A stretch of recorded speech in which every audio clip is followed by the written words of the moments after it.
4, 5, 6, 7, 8, and then the other 3 we got key safes on. So there's a little 11 properties we've still got, I believe. Yeah. So if someone stole your car, they get the car and 8 properties. Yeah.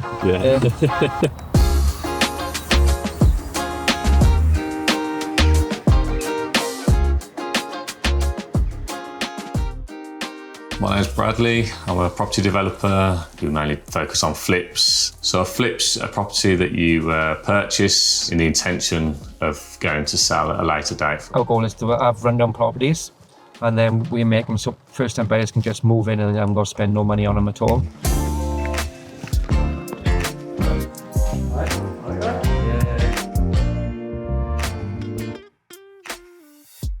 Literally skimmed the whole house, but put a brand new kitchen in this end of the room. There was a door there, which we've blocked up so the kitchen flows, and it's the same for the wall there. So we made it all symmetrical. So this living room, we're gonna have French doors there to go straight out onto the garden.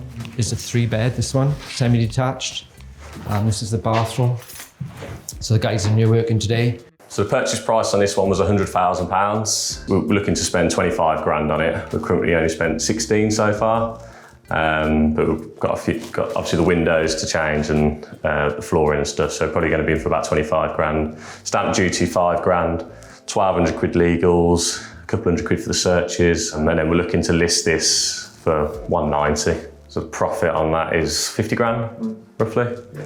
So from start to finish, we're looking 4 months. Massive demand in the area for houses, so if it doesn't sell in 3 months, then we'll change strategy and just refinance it and keep the property.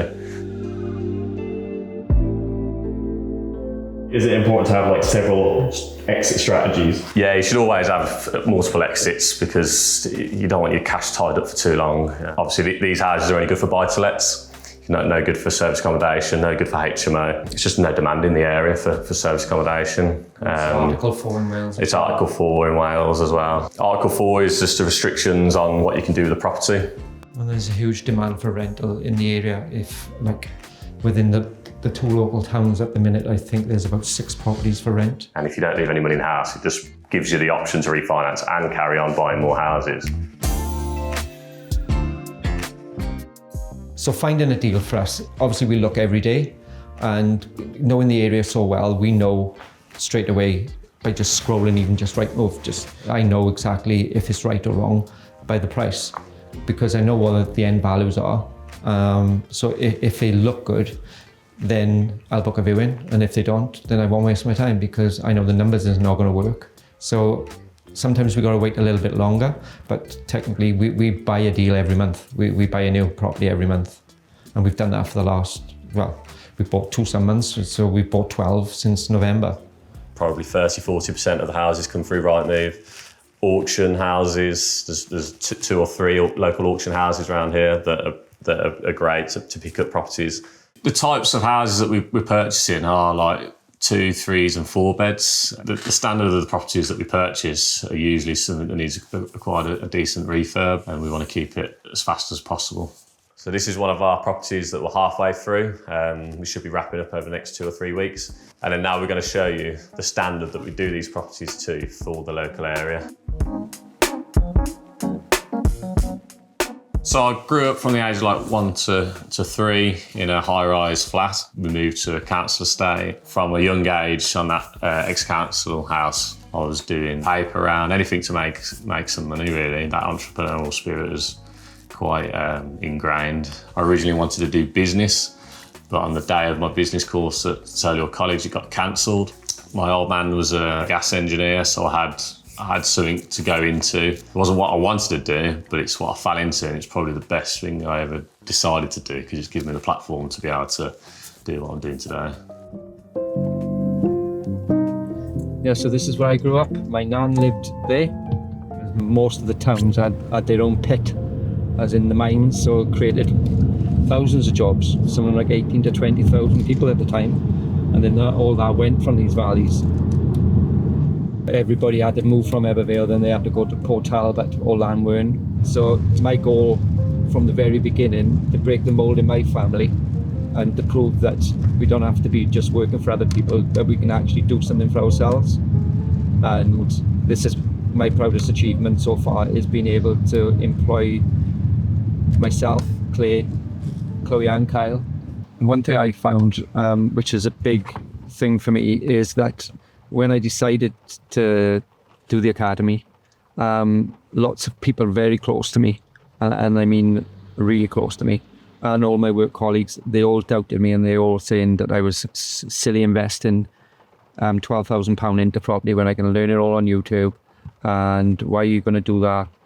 And everybody doubted me, and if I'd listened to just one of them, I would have never been in this position today. I'm so glad that I didn't, and it just went with my gut and my heart, because this is something I've always wanted to do.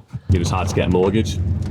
So for me, I thought property was something I couldn't get into because I can't get a mortgage because my earnings weren't adequate to prove the affordability. So the money I did have, I saved and invested in like the likes of the stock market, some crypto, and that was sort of in 2017, at like the age of 18, I started investing. And then off the back of investing, then that's what got me into the property. And then I realised that I didn't actually need any money to invest in property. You could have done it sooner. So we're about to go and view a 4-bed house. We've done a lot of configuration on this one to push the value up. Flooring, herringbone, a bit more premium, but I think obviously if you want to push that value up to the top of the street, then you need to go above and beyond. This is on for 180. We're getting a lot of interest. Not many 4-beds on this road, and there's quite a big demand for 4-beds. Obviously, family houses. We've reconfigured the kitchen. So the kitchen was originally in this space here. Because the kitchen was so big, obviously that increases the cost. Less cupboards and utilise the space better. If it looks premium, it's more than likely going to last. And obviously, first impression is a big key.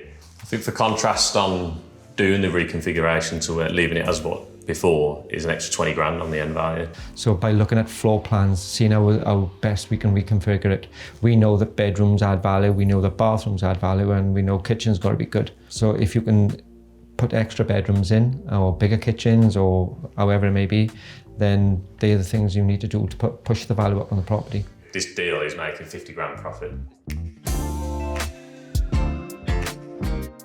And up this end of the house, there was a wall there.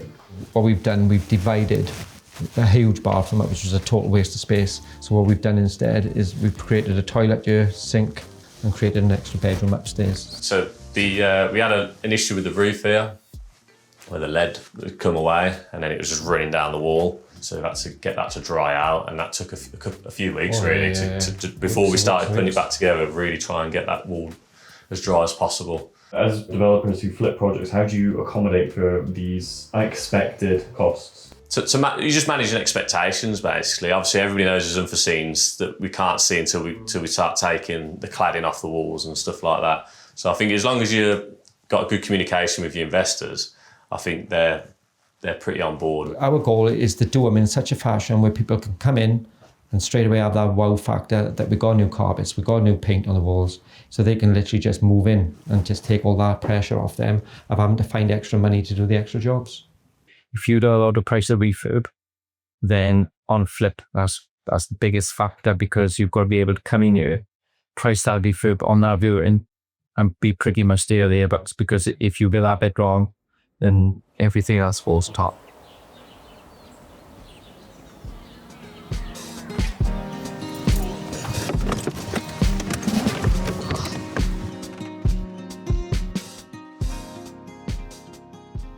So here we are in Redditch. This is one of my original flip projects where we've done a side extension and rear extension, and we paid 273 at auction, modern method, and I'm looking to turn it into a children's home.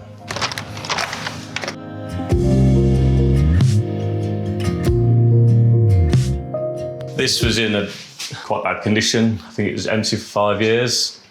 And the heating had been off for a few months as well. I believe that they had an insurance claim where the header tank in the loft had come through both floors and took down the ceiling in the living room. So obviously doing an extension, it took us 2 months to get the planning permission and the permit development. Eventually got it finished. And then we had it for sale for a good 6 months, and now we're just changing strategy now.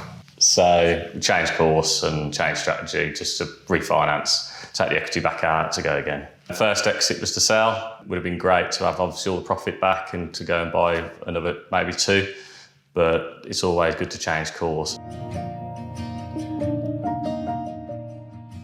So originally we had the back end of the house was here.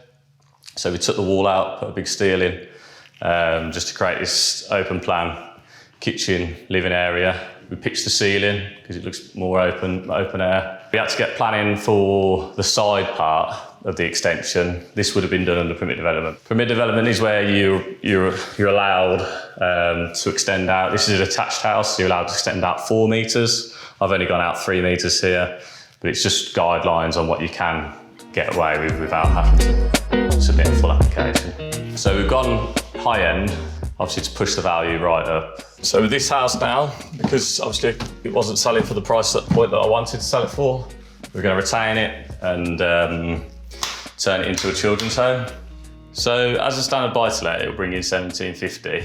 As a children's home, obviously it should be a lot more. With children's care, it's roughly about £5 to £6 a week per room. Obviously you've got a lot of staffing costs and stuff like that, but it's still going to be more than buy-to-let rental income.